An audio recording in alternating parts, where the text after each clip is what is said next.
Assalamualaikum warahmatullahi wabarakatuh. Selamat sore pemirsa TVRI Kalimantan Utara dimanapun Anda berada. Kembali lagi dalam program Kaltara Bicara bersama saya Intan Maharani. Ya pemirsa, seperti kita ketahui bersama, permasalahan narkoba rasa-rasanya tidak habis diperbincangkan di negara kita tercinta, mulai dari peredaran hingga penyalahgunaannya. Termasuk di Provinsi Kalimantan Utara yang merupakan provinsi termuda di Indonesia dan juga letak geografisnya yang berbatasan langsung dengan negara tetangga seperti itu. Dan Kaltara Bicara pada sore hari ini kita akan membahas terkait tema besar kita, yakni waspada Kaltara menjadi tempat transit narkoba. Dan telah hadir bersama kita pada sore hari ini yakni Komisaris Besar Polisi Agus Yulianto selaku Direktur Reserse Narkoba Polda Kaltara. Selamat sore Bapak. Selamat sore Mbak. Bagaimana Bapak kabarnya hari ini? Baik, alhamdulillah. Alhamdulillah, sehat ya Bapak ya? Sehat. Baik Bapak. Sebelum kita kemudian membahas lebih lanjut, Bapak mungkin nanti tentang bagaimana langkah-langkah yang diambil oleh Polda Kaltara dalam memberantas narkoba di Kalimantan Utara, yang mana kita ketahui letak geografis Kalimantan Utara yang beberapa daerahnya termasuk perbatasan begitu ya Bapak ya, berbatasan langsung dengan negara tetangga yang pastinya memiliki tingkat rawan yang lebih tinggi daripada daerah-daerah lain. Mungkin bisa dijelaskan dulu kepada kami, diberikan dulu gambaran umum bagaimana kondisi dan situasi serta mungkin angka kasus peredaran narkoba yang ada di Kalimantan Utara, Bapak. Terima kasih, Mbak. Dapat saya jelaskan bahwa Kalimantan Utara ini berbatasan dengan beberapa negara, yaitu Malaysia dan Filipina. Dan itu sekarang ini sangat rawan, bukan hanya narkoba ya. Di situ juga ada penyelundupan manusia, penyelundupan barang, dan berkaitan dengan tugas saya sehari-hari berkaitan dengan pemberantasan penyalahgunaan narkoba.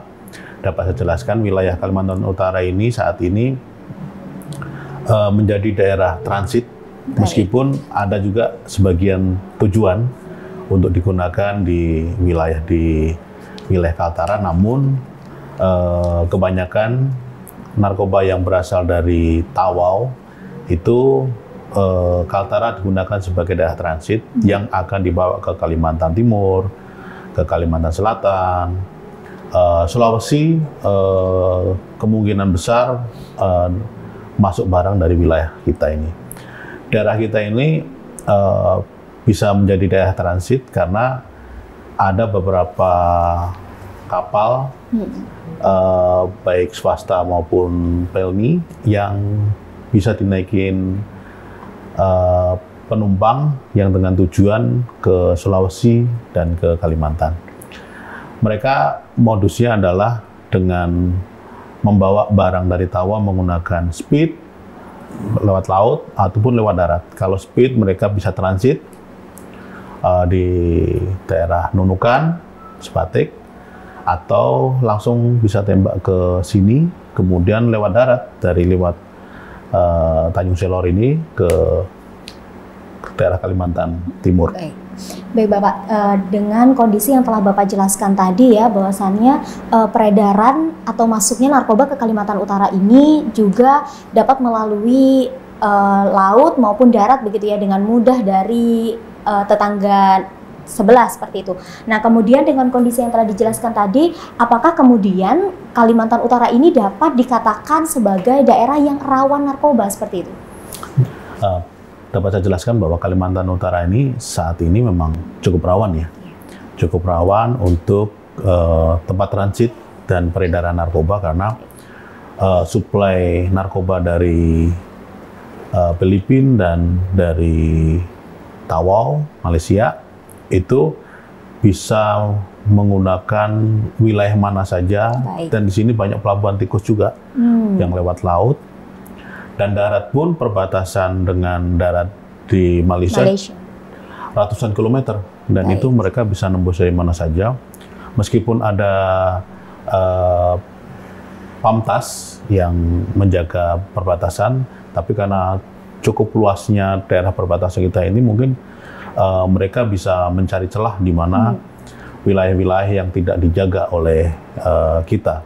Dan peredaran narkoba ini sebetulnya bukan menjadi tanggung jawab polisi saja, tapi menjadi tanggung jawab masyarakat dan seluruh stakeholder yang ada di Kalimantan Utara. Karena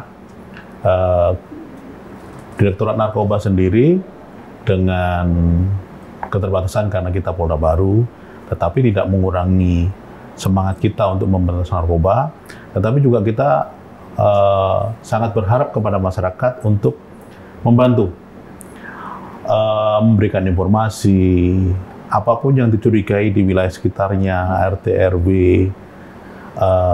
diharapkan masyarakat juga menjadi apa namanya, terhadap lingkungannya menjadi waspada. Baik. Supaya apapun yang terjadi di lingkungannya bisa termonitor dengan baik. Makanya itu perlunya RT RW yang cukup menginformasikan kepada aparat kepolisian bahwa di wilayah di tempat mereka ada orang-orang yang mencurigakan. Misalnya sehari-hari tidak pernah kerja di rumah, terus kemudian yang bersangkutan sering bergaya hidup yang lain, mewah, sering minum mabuk-mabukan atau sering mengumpulkan orang. Dan hal tersebut seharusnya masyarakat menjadi lebih waspada ya, supaya kedepannya tidak perlu lagi informasi dari masyarakat bisa lebih gampang didapatkan dan diteruskan ke Polda kepada kita. Iya. Baik. Kemudian tadi disinggung Bapak terkait jalur tikus ya yang ada di beberapa wilayah di Kalimantan Utara, sehingga itu memudahkan pengedar narkoba untuk memasukkan narkoba ke Kalimantan Utara sendiri, Bapak. Nah, kemudian apakah itu menjadi kemudian kendala khusus yang dihadapi oleh kepolisian dalam memberantas narkoba ini, Pak? Ya. Jadi wilayah kita ini bukan satu pintu, meskipun ada satu pintu resmi, baik pelabuhan maupun perbatasan yang dijaga, tetapi wilayah kita ini kan terdiri dari yang tadi saya sampaikan ratusan kilometer, bahkan ribuan kilometer yang itu tidak mungkin dijaga secara khusus karena mereka bisa menembus dari mana saja kalau wilayah darat. Kalau laut itu pun sangat susah untuk dihentikan karena meskipun ada perbatasan antara negara Malaysia dan Indonesia, tetapi secara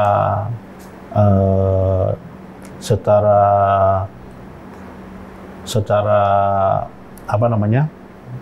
Secara selama ini masyarakat dari Tawo ke Sebatik, dari Tawo itu sepertinya bebas-bebas saja karena memang secara tradisional wilayah tersebut menjadi wilayah yang sehari-hari digunakan oleh kedua negara ya.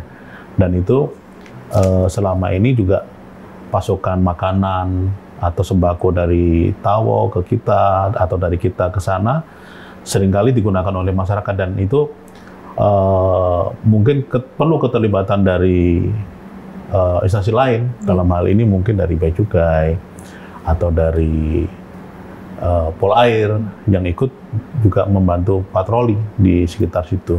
Baik, kemudian sebelum kita lebih lanjut membahas terkait kemudian bagaimana strategi yang dilakukan oleh Polda Kaltara dalam pemberantasan narkoba sendiri ya di lingkungan perbatasan khususnya, mungkin bisa dijelaskan lebih rinci Pak bagaimana kemudian kondisi darurat narkoba di Kaltara sendiri Pak? Ya. Dari Polda Kaltara sendiri saat ini sangat mengaktifkan patroli laut. Dalam hal ini adalah dari Polres, Polair maupun dari Polda. Terus kemudian dari segi hubungan antara komunikasi antara Polsek, Polres dan Polda saat ini terbina dengan baik, terjalin dengan baik, sehingga pada saat informasi yang ada di Polsek yang tidak bisa dihandle Polsek bisa ditangani oleh Polres, dan kemudian Polda bisa membackup. Dan kemudian berkaitan dengan sarana dan prasarana saat ini kita juga dilengkapi dengan berbagai macam alat canggih yang disupport dari Mabes, Polri, dan itu kemudian saat ini kita gunakan secara optimal. Baik Pak. Kemudian angka kasus peredaran narkoba di Kalimantan Utara sendiri seperti apa Pak? Ya, dapat sampaikan bahwa saat ini angka peredaran di wilayah Kalimantan Utara ini cukup besar. Oke, cukup tinggi. Wilayah kita ini kita pernah mengungkap kurang lebih 126 kilo sabu kilo. yang itu cukup ungkapan terbesar di wilayah kita ini, bahkan mungkin sampai di daerah tetangga kita cukup 126 kilo paling besar, dan baru-baru ini kemarin kita mengungkap ekstasi juga kurang lebih 6.000 sampai 6.000 sampai 7.000 butir, dan itu akan dibawa ke Sulawesi. Dan rata-rata barang-barang sabu dan ekstasi yang masuk ke wilayah kita ini tujuan akhirnya bukan di wilayah kita, tapi akan dibawa ke daerah lain. Dan kemarin yang terakhir kita ungkap kurang lebih 3.000-an itu mau dibawa ke wilayah Sulawesi, Sulawesi Selatan. Pak, tadi disinggung terkait alat pendeteksi masuknya narkoba begitu. Alat seperti apa yang digunakan? Jadi, iya, dapat sampaikan bahwa alat itu tersebut tidak bisa sampaikan detail seperti apa. Yang jelas alat tersebut sangat optimal, bisa kita manfaatkan untuk mengetahui jaringan-jaringan narkoba yang ada di wilayah Kalimantan Utara. Iya. Apakah sudah kemudian keberadaan alat tersebut, maksudnya sudah digunakan di perbatasan-perbatasan yang Bapak sampaikan tadi, daerah-daerah yang rawan begitu Pak? Alat tersebut ya sifatnya mobile ya, bisa dibawa kemana-mana, dan itu kemudian kita bisa mendeteksi di mana saja. Gitu. Kemudian apa yang menjadi fokus Pak? Fokus dan juga target dari Polda Kaltara dalam pemberantasan narkoba di Kaltara sendiri?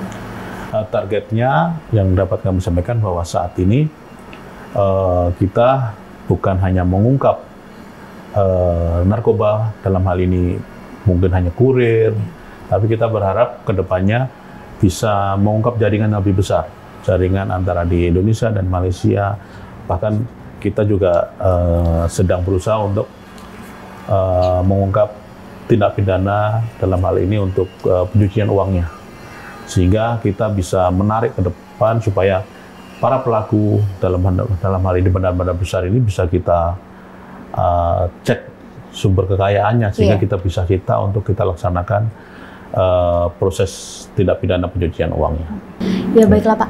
Nah, seperti kita tahu bahwasannya permasalahan narkoba ini sudah menjadi PR bersama begitu, tidak hanya dari kepolisian tetapi juga stakeholder maupun masyarakat. Nah, mungkin nanti bisa dijelaskan Pak bagaimana terkait upaya yang dilakukan Polda Kaltara dalam menjalin sinergitas dengan stakeholder dan juga masyarakat. Tetapi usai jeda pariwara berikut, pemirsa tetaplah bersama kami dalam Kaltara Bicara.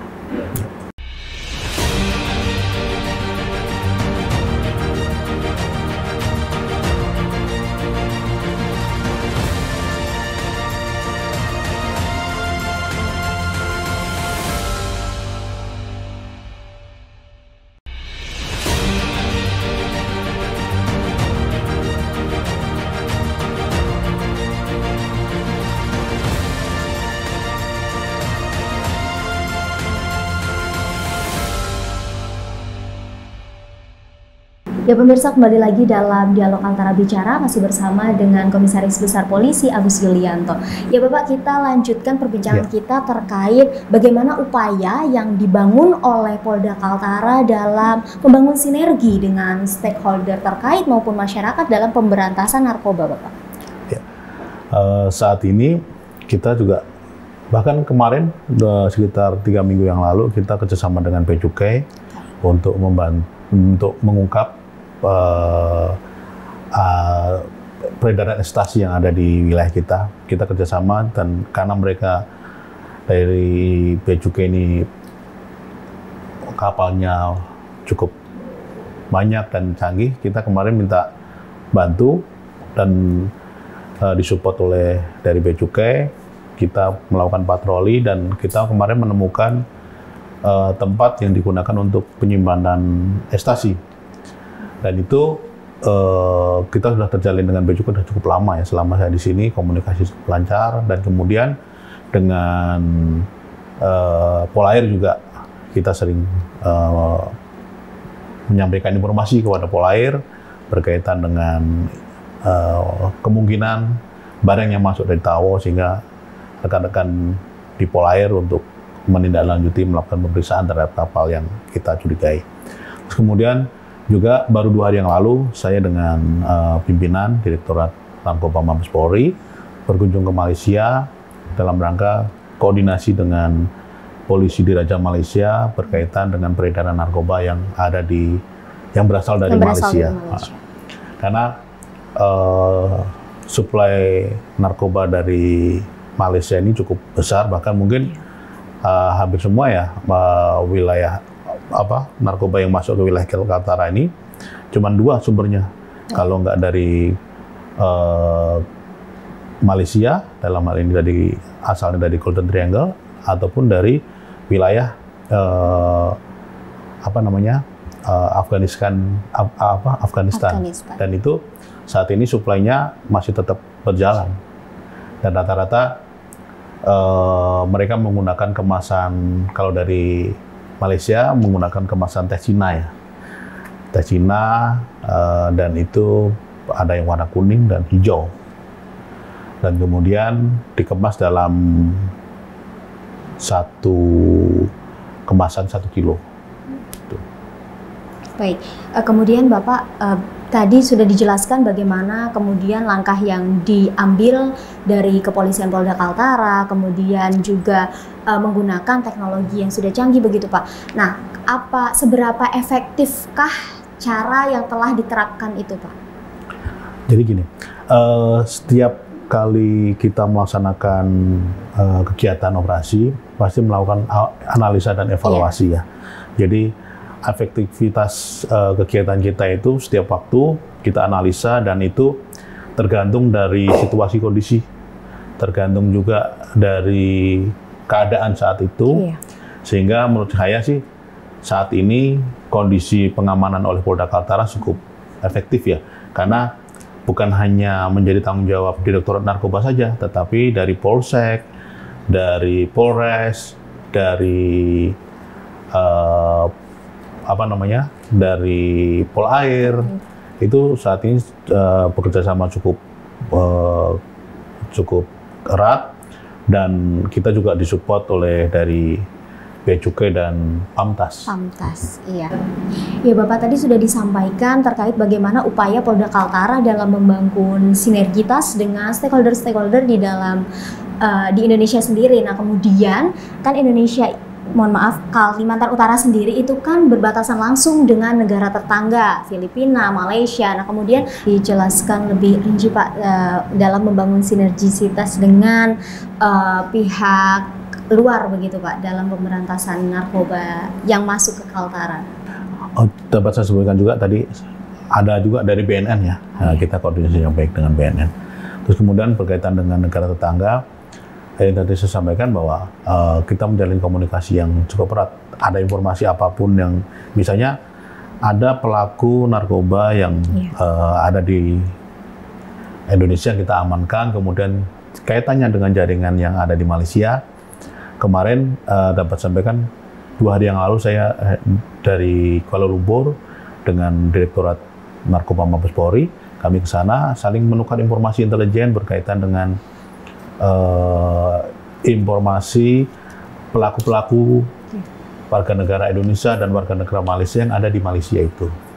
Kita sering menukar informasi intelijen ya. Misalnya ada informasi orang-orang warga negara Malaysia dan Indonesia yang ada di Tawau atau di wilayah Malaysia, kita akan menginformasikan ke sana bahwa nomor-nomor orang-orang tersebut ada di sana, dan mereka nanti akan menindaklanjuti dengan memproses. Apabila mereka bisa membuktikan, akan diproses di Malaysia. Tetapi mereka juga akan memberikan informasi kepada kita juga apabila ada jaringan mereka yang masuk ke wilayah Indonesia, dan itu kemudian kita juga melakukan penyelidikan. Apabila ada pidana yang dilaksanakan di sini, ya kita akan tangani di sini. Baik. Kemudian tadi sempat dibahas di awal terkait sinergitas dengan masyarakat begitu ya, bagaimana masyarakat turut dalam pemberantasan narkoba. Salah satunya ya ini bagaimana ada RT RW yang kemudian punya kesadaran penuh gitu ya Pak ya, bagaimana kemudian meneruskan informasi-informasi terkait peredaran narkoba yang ada di lingkungan mereka ke Polda Kaltara. Nah ini apakah kemudian ada memang dari Polda Kaltara sendiri bagaimana mensosialisasikan itu kepada masyarakat, khususnya mungkin di tingkat kelurahan, RT, RW setempat, sehingga meningkatkan kembali begitu kesadaran mereka dalam membantu Polda memberantas narkoba ini sendiri? Oh ya, ada terobosan kreatif yang dilaksanakan oleh Irwasda, Pak Irwasda, berkaitan dengan laporan dari masyarakat yang dihimpun oleh RT RW. Di situ dengan kalau nggak salah Polda Kaltara dalam satu genggaman, kalau nggak salah. Itu diharapkan RT RW yang ada aplikasi yang dia bisa laporan kepada itu, kemudian dia bisa diakses langsung oleh direktorat. Dari sini operator akan meneruskan apabila itu berkaitan dengan narkoba, berkaitan dengan keamanan kamtibmas yang lain, berkaitan dengan misalnya penyelundupan, itu akan diteruskan ke satker terkait. Tapi aplikasi itu sudah ada dan sudah berjalan, sosialisasi ke RT RW sudah dilaksanakan. Jadi sejauh ini seperti apa perkembangan adanya aplikasi tersebut? Ya, aplikasi tersebut sudah dilaksanakan. Misalnya ada terjadi pencurian, kemudian dari operator yang di sini akan meneruskan ke pihak Polsek atau Polres, atau nanti berkaitan dengan misalnya polisi yang misalnya ada. Baiklah Pak Agus, sebagai closing statement bisa disampaikan kepada masyarakat mungkin pesan dan himbauan agar masyarakat turut bersama bersinergi dengan Polda Kaltara dalam memberantas narkoba di Kalimantan Utara. Ya. Himbauan kepada masyarakat yang pertama adalah polisi tidak akan efektif bekerja sendiri dalam melakukan pemberantasan tindak pidana narkoba yang ada di Kalimantan Utara ini.